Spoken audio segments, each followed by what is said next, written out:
ওরে বাবা রে, আমি একজন অন্ধ মানুষ, পেশাব আইছে, এখানে দাঁড়াই এই পেশাব করে দেই। এই তো হয়ে গেছে। আহ ও কি শান্তি, কি শান্তি, বাস হয়ে গেল। ওরে শান্তি লাগলো। এ কোন কপাল পোড়ারে আমারে মুইতে ভিজে দিল, হ্যাঁ? এদিকে অন্ধ মনে হচ্ছে। এ ভাই, অন্ধ নি তুমি?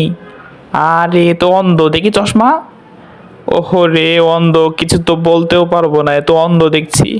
আমাকে পুরো ভেজায়া দিল রে। বন্ধু, ধরছি ধরছি, সাবধানে নাম, সাবধানে সাবধানে। কেমনে যে পাওটা ভাঙ্গে ফেলাইলি? কি রে শালা ধোকাবাজ, ওই শালা, ওরে মা, এই শালা আমার মারলি কেন? তোর পায়ের দিকে তাকা। হ্যাঁ, দৌড় দৌড় দৌড় দৌড়, আমাকে নিয়ে হাসপাতালে চল, হাসপাতালে চল। উরি বাবা, কত সুন্দর কিউট একটা মূর্তি, আমি একটা সেলফি নেই। উরি মা, কিরা রে? আমাকে কে থাপড় দিল? আচ্ছা, মনে হয় কেউ না, আর একটা সেলফি নেই। উরি মা, এখানে তো কেউ নেই, আমাকে কে থাপড় দেয়? ভূত! সালার বেটা, সালার ফুলাফান, আমার গাছের ভুট্টা চুরি করি, শিরে আসিস আমার ভুট্টার কাছে, তালা মেরে তুইতাছি, আমার ভুট্টার কাছেও আসতে পারবি না।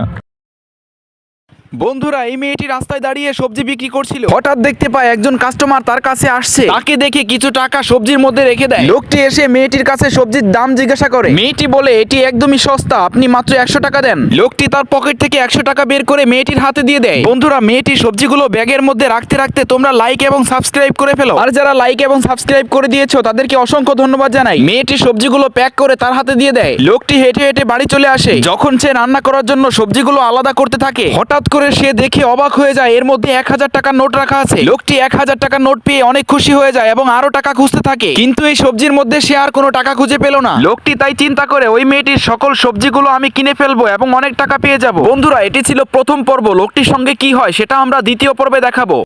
বন্ধুরা, একটি ভিক্ষুক ক্লান্ত হয়ে ঘুমিয়ে পড়েছিল, কিন্তু একটি বাটপার চোর এসে তার সমস্ত টাকাগুলো নিয়ে পালিয়ে যায়। একটি মেয়ে এটা দেখে পেছন থেকে দৌড়িয়ে আসে এবং মেয়েটি ভালো হওয়ার কারণে ভিক্ষুকের গায়ে হাত দিয়ে দেখে সে অনেক অসুস্থ। তাই মেয়েটি তার ব্যাগ থেকে অনেকগুলো টাকা বের করে তার বিছানার নিচে সাবধানে রেখে দেয়। বন্ধুরা, মেয়েটির এই সৎ কাজ যদি তোমার পছন্দ হয়ে থাকে তাহলে একটি লাইক এবং চ্যানেলটি সাবস্ক্রাইব করে দাও। মেয়েটি যখন চলে যেতে লাগলো তখন তার মনে হলো তার অনেক কষ্ট হচ্ছে। মেয়েটি এত দয়ালু ছিল যে তার গায়ের শীতের পোশাকটি খুলে তাকে পরিয়ে দিল। এই মেয়েটির ভালো কাজ দেখে একটি ছেলে ডেকে বলল, তুমি এটা কেন করলে, আমাদেরকে একটু বলো। ওই মেয়েটি হেসে দিয়ে বলল, তুমি যদি জীবনে কাহারও উপকার করো তাহলে মানুষও তোমাকে উপকার করবে, তাই তোমার সামর্থ্য অনুযায়ী মানুষের উপকার করো।